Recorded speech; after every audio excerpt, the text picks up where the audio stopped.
I want to just say this, Baylor has a really good football team. Period. They have a really good football team. Those are bad elements.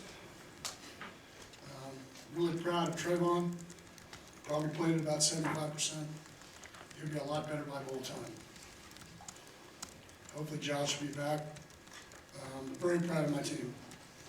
You know, we came up close. I bet you all thought I was going to go for 2, didn't you? Caught so much flack.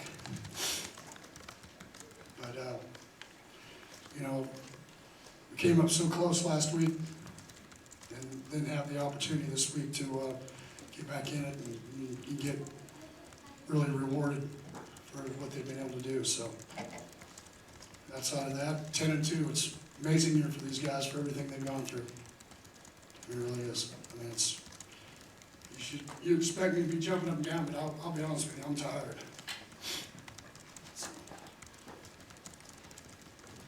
How do you feel during the last play when you made the stop? Well, yeah, I mean, the problem was, you know, they ran off and on, and so we tried to get our big group in, so we ended up with our regular defense. So we called a play that we hadn't worked all week. We basically brought one of the corners off the edge, and he got a hold of his legs. So sometimes, I guess practice is overrated. So that's, you know, our kids have been stepping up all night. It's hard. It's hard for them. You know, they had to play with their third quarterback. I mean, I truly understand that because we've been having to do a lot of that stuff all year. So it's been a difficult time for all of them, and they've hung through, and they've been tough, and they haven't made excuses, and they've gone about their business. So, but I mean, you're sitting with me here because you guys think it's a rivalry. It's a good Baylor football team, very well coached, do the things they do, and it was a very good TCU team tonight. Found a way to win, and so if you had told me it was going to go to overtime, I would have told you were crazy. So. What was the play call for you on that last play where Ty and can't even think of his name, made the play at the on Chafin? I think it's Julius Lewis. Yeah. I think our corner. Well, like I said, we had not worked on with that defense in the game when they brought in all those tight ends and the big 400-pounders. So what happened was we hadn't blitzed it, so I just told him to come off the edge, and somehow our linebacker got through the crease. After the game, why did you shake Hartwell's hand? Why didn't I? I couldn't find him. I tried to go find him. I mean, I couldn't find him. So I would have loved to have shook his hand. I mean, him and I had a great conversation for the ball game. So Coach, talk about your secondary. They don't give up very many yards, and you guys had great coverage all night on those pretty fast receivers. Can you talk about their performance? We tweaked some things in our coverage, how we needed to play. We watched some things that Oklahoma did. And the kids believed in it, and, you know, we got fortunate. You know, again, it was raining, it was all the other things that went on. We didn't exactly light it up. I mean, it was pretty tough circumstances down there. So. Gary, how do you rate the season overall, just given the circumstances you faced? Hey, I mean, it's everything we've gone through. I mean, if you just look at all the things we've had to do early, all the players that were out, even for like the Texas Tech game, you know, you didn't have the other 2 senior defensive ends. Davion Pearson was his first game back. You just go down the list, through the list of everything that we had. It's just been outstanding. Coaches, really the sports staff. It's really been a whole building success story because between our trainers, equipment guys, strength coaches, everybody doing what they were supposed to do, how they needed to do it. And nobody really lost faith in what was going to go on. I mean, you're going to count us out. You definitely would have counted us out last week, which, you know, that's why I tweeted out what I did. I mean, key to it is we're not going to make excuses. You know, we're not going to make excuses. We'll play and let the chips fall, and we'll go about our business. We did the same thing tonight. I think that's the whole key, is to find a way to get things done and see how it goes. I mean, 10 to 20 years from now, when you look back, will this game stick out for you? I don't know if it's sticking out. I mean, you're talking about sticking out. You're talking about Rose Bowl, you know, Peach Bowl. I mean, there's been the 2005 game of beating Adrian Peterson. I mean, it's been some unbelievable ball games. The one thing that what'll stick out won't be so much the ball game tonight, it'll be the guys that played it, to be honest with you.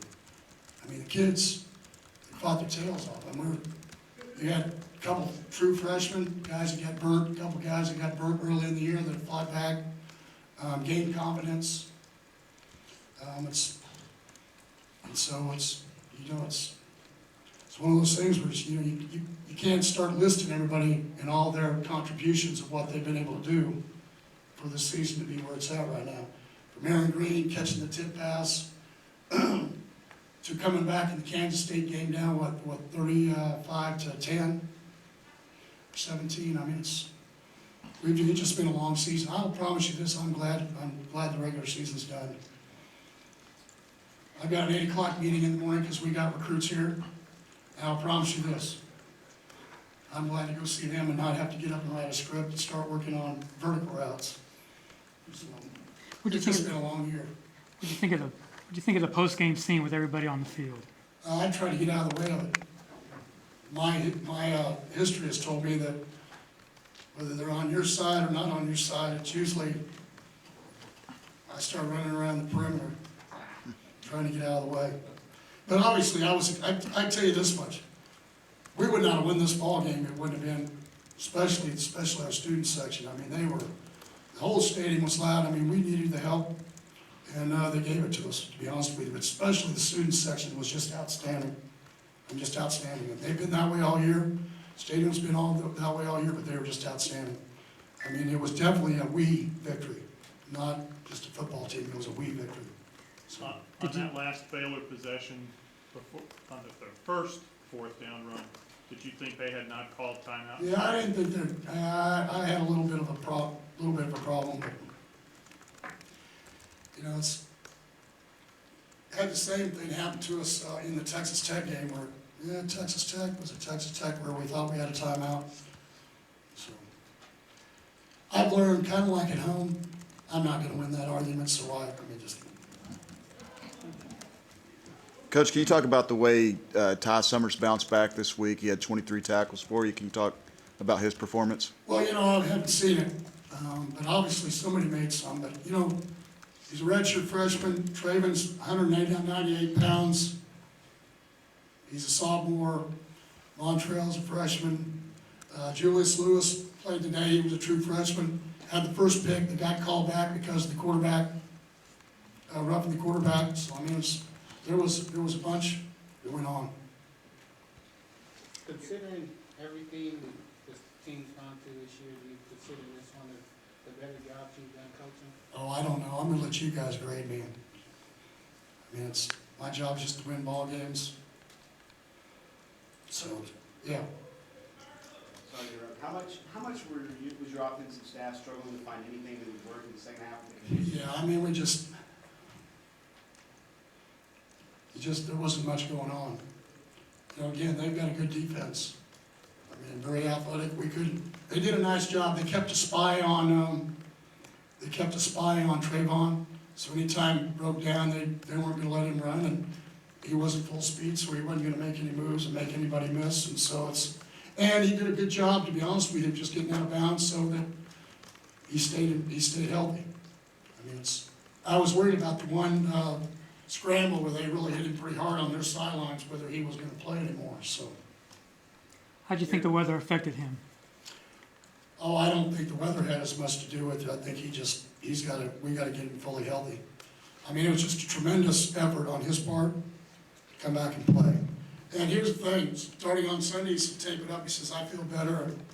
So what he thought better was last Sunday, and you saw he was probably at 75-80% tonight. He was what he thought better was about 60 last Sunday. So, guy wanted to finish. He speaks volumes, really, what he's been for us here at TCU in his years he's been here, through all the highs and all the lows. So, Gary, you get a good look at your punter, being able to get off that punt despite Oakman barreling down on him. That was maybe one of the key plays of the game, really. yeah, I wasn't overly happy with dropping it in the first place. So I never got to the part where he got it off well. We're just gonna say that, you know, you can't watch the brush. So it's, in those kind of ball games, you worried because we couldn't get the field flipped. The problem with that play was, we finally got it out, finally we're gonna get, this is second to last possession. We're finally gonna get the ball, punt it, and get them down in the 15, maybe we can stop them, and then we get a short field, because we, for the whole third quarter, we played the other direction. And, it's one of those things where, you know, when things like that happen, you're waiting, it's like, you're wondering if you're gonna win this, because pretty soon they're gonna make a play, and so, You were able to hold Coleman to one. Wasn't 100%. When do you think he'll be 100%? I think he'll be back, I mean, we had a whole month. Do you think he'll stay next year? What's that? Do you think he'll stay next year? He's a senior. So, listen, if he'll come back for 4 years, I'll let him. I mean, but I'll be honest with you, I don't know if he wants to do that. School's not necessarily, he'll graduate in December, I think he's ready for him to go on to his next experience, to be honest with you. Gary, with the weather and everything, big picture, how did this test your patience? Well, we both had to play in it. I mean, I'll be honest with you, I can't call when I have heavy jackets on, so I mean, pretty much I just got soaked, I was frozen. So but I mean, it's frustrating because it's the end of the year, you got two really good football teams, and you wanted for everybody to see the best of everything, and today was a survival game. You know, who's gonna make the less mistakes, and who's gonna finally make a couple plays, and so. Does 10 wins mean something more than 9, for example? Anytime you get into double digits, you better just handle it. This senior class, if you count their redshirt freshman year, in 2011, they were part of 3 double digit. They're 11-2, and then 12-1, and then they were, 10-2 this year. So it's hard in a 5-year span to ever be a part of that many double digit wins. You don't get that opportunity very often. It's hard to win ball games in college anymore. Hard to win ball games. Doesn't matter who you play. Gary, excuse me if you've been asked this before, but what were the officials doing standing over the ball at the end of the game? I think they were he got his headset on, I think he was confirming that it was short. On the last play? Yeah, they were confirming that it was short. From where? From the replay booth. Oh, Don't you know that's where we make sure, don't you know we make sure all of that. Sometimes they get it right. Sometimes they get it right. Don't get me in trouble with the officials. I'm always in trouble with the officials. Don't get me in trouble with the officials. What do you think of your defense on Corey Coleman? He only had 1 catch. Well, obviously, 1 catch it's hard to do against him, so. There's a lot of circumstances that went into that. Again, I'm glad we won the ball game. Kids played their tails off. It's one of those things where I think early they tried to, and they made mistakes with their young quarterback. And then I think they got away from it, except for a couple times. They didn't want to beat themselves. Because they have a good running game too. They got good running backs. That offensive line is very physical and give themselves an opportunity. Our kids did a nice job of making plays. And so What do you think of Josh Carraway's impact tonight? I don't know. I'd have to watch the film before I can tell whether his impact was. How did y'all prepare for Sean McMahon? Same way we do everybody. Just making sure. Just gotta block him. On scooping score, sometimes coaches like the guys who follow the ball, make sure you get the ball where you have to pick it up. Well, there's a rule. If you ever have to go back for the ball, then you have to fall on it. If you're going forward, you can pick it up. And he was going forward, and there wasn't a crowd. Yes. Do you play the game? Now that we know that, I don't know. I think probably that 4th down stop was right up there with it. But you'd also have to stay catching the ball in the back of the end zone. I mean, there's just a lot of plays, especially when it comes down to there's not a lot of plays to be made. So when you finally do make some, people say, well, 4 or 5, 6 plays make a difference in the ball game. I'd probably say that we were right around that number. It's kind of like clarifying, why did I go for 2 last week? Because up to that point, we'd gone for 2, and we were 100% on the road. We gotta take ball games.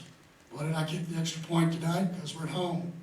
It's been on my rules since we've been here, so we were out of gas last week. Do 2 more questions? Anything else? Yeah, Gary, one more. I'm curious how much your game plan may have altered if you were paying attention to the forecast earlier in the week. Well, defensively it didn't, but I did, we always game plan for a heavy run or a heavy pass.